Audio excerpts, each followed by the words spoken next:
Assalamu alaykum qadrli kichik do'stlar. Men bugundan boshlab Mening go'zal dinim nomli kitobning birinchi qismini sizlarning diqqatingizga sunishga boshlayman. Men do'stinglar Qizil Yupurmoq.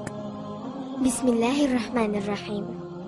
Oldi bilan ulug' Rabbimiz Alloh subhanahu va taologa cheksiz hamd va sanolarimizni va suyimli payg'ambarimiz Muhammad sallallohu alayhi va sallamga pok durust salomlarimizni yo'llagandan keyin bugungi birinchi darsimiz saraydagi ziyofat.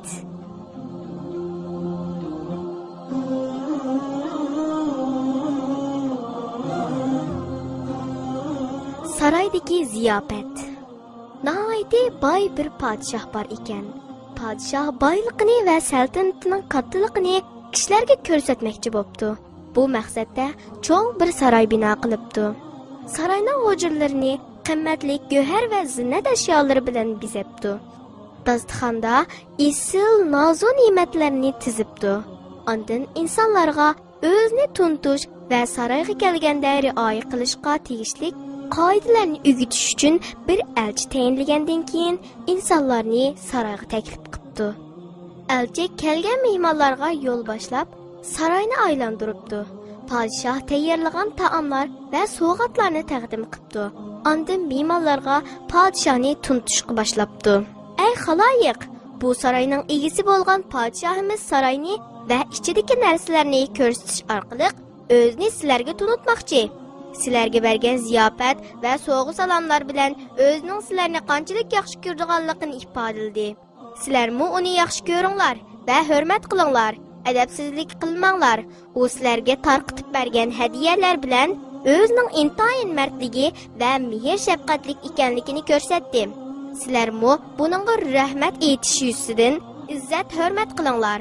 Saroydagi barliq ashyo va bisotlarda uning muhrini ko'rib turibsizlar. Bu go'zalliklarning egisini tunishga, uning kuch-qudrati va shafqatining cheksizligini tushunishga tirishinglar. Elchi bu go'zal so'zlarni bilan mehmonlarga saroy va podshohni tunishtirdi. Tunishtirishni anglagandan keyin mehmonlar ikki guruhga bo'linib ketdi. Birinchi guruhdagilar elchining gapini anglab, uning deganini qildi. Saroyga taklif qilinganligiga xursand bo'ldi. Ziyofat asnosida saroyning qoidasiga rioya qilib, adab qoidalik va intizomchan bo'ldi. Podshohning o'zlarini saroyga taklif qilib, mehmon qilganligi uchun tashakkurlarini aytishdi. Bu mehmonlarning qilg'inidan podshoh mamnun bo'lganligi uchun ularni texmi katta va hashamatlik bo'lgan go'zal bir saroyga avatib mukofotladi. Ular u yerda mangu baxtli bo'lib yashadi. Ikkinchi guruhdagilar bo'lsa, saroydagi yemak-ichmakdan boshqa hech qanday narsaga qarmadi. Elchining so'zlariga quloq solmadi. Ziyofat dasturxonini qalaymiqon qilib, ichish man'iy qilingan ichimliklarni tepib ichib mast bo'ldi. Mastlikda oli tag'il tovlab, vaqirab, jaqirab, boshqa mehmonlarni bearam qildi. Berilgan sovg'a salomlar uchun podshohga rahmat aytishning o'rniga uni yaratmadi, ko'zga ilmadi. Shuning bilan podshoh askarlarga buyruq qilib, ularni tutib turmaga tashidi. Ular turmada azob chekdi.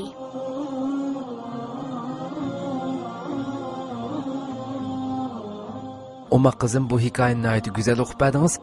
Bu yerdagi podshoh Alloh subhanahu va taoloni ko'rsatdi. Sizningcha bu yerdagi saroy nimani ko'rsatdi? Bu yerdagi saroy Alloh taolo bizga ato qilgan dunyoni ko'rsatdi. Shundaqda saroydagi dasturxon, sovg'a salom, zinnat ashyolari nimani ko'rsatdi? Alloh taolo bizga dunyoda ato qilgan butun ne'matlarni ko'rsatdi. Unda qolsa bu hikoyadagi elchi kimni ko'rsatdi? Bu yerdagi elchi suyimli payg'ambarimiz Muhammad sallallohu alayhi va sallamni ko'rsatdi. Undaqda bu hikoyadagi ziyofatga taklif qilinuvchilar kim? Ziyofatga taklif qilinuvchilar biz insonlarmiz. Shundaqda bu hikoyadagi birinchi guruhdagi mehmonlar kimga vakillik qildi? Birinchi guruhdagilar bo'lsa Alloh taologa bo'ysungan, Alloh taoloning deganini qilgan, iymon etgan kishilarni ko'rsatdi. Endi ikkinchi guruhdagi mehmonlar-chi, bular kimga vakillik qildi? İkinci gruptakilar bo'lsa, Alloh taologa bo'ysunmagan, Alloh taoloning dinini qilmagan, iymon etmagan kishilarni ko'rsatdi. Bunda bo'lsa, birinchi guruhdagi mehmonlar avatilgan go'zal saroy qayerni ifodalaydi? Birinchi guruhdagi mehmonlar avatilgan go'zal saroy bo'lsa, Allohning o'ziga iymon etgan mo'minlarga tayyorlab qo'ygan jannatini ko'rsatdi. Hamda ikkinchi guruhdagi mehmonlarchi. Ikkinchi guruhdagi mehmonlar tashlangan turma nani ifodalaydi? Ikkinchi guruhdagilar tashlangan turma bo'lsa, Allohga iymon etmagan, gunohlarni ishlagan kishilarga tayyorlanib qo'ygan jahannamni ko'rsatdi. Nayt yaxshi javob berdingiz. Hamda ikkinchi guruhdagi mehmonlar nima uchun turmaga tashlandi? Chunki ular podshohning va elchining so'zlarini anglamaganligi uchun turmaga tashlandi. Ya'ni Allohning va payg'ambar alayhissalomning so'zlarini anglamaganligi uchun. Oxirgi savolim, ikkinchi guruhdagi bu kishilar nima uchun elchining so'zini anglamadi? Chunki ular o'zining havoyi havsiga va shaytonning ozdirishlariga ergashdi. Shuningdek elchining so'zini anglamadi. Qadrli do'stlarim, endi ikkinchi darsimiz ibodat degan nima? Ibodat degan nima? Ibodat bizni va hamma narsani yaratgan ulug' Allohga tava ekanligimizni ko'rsatish, Alloh buyurgan ishlarni qilib, to'sqan ishlardan yiroq turish deganlikdir. Ibodat qalbimizdagi iymonning ish harakatimizda ifodalanishidir. Namoz o'qish, roza tutish, Qur'on o'qish, duo qilish va Allohni zikr qilish qatorliqlar ibodatdir. Yolg'on so'zlashdan, o'g'irlik qilishdan yiroq turishmi ibodatdir. Ota-onaga yaxshi muomala qilish, tuqqanlarini yo'qlab turishmi ibodatdir.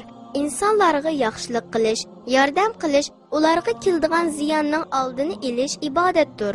Musulmon qayrindishimizga salom qilish, uchuq chiroy bilan kulimsirashmi ibodatdir.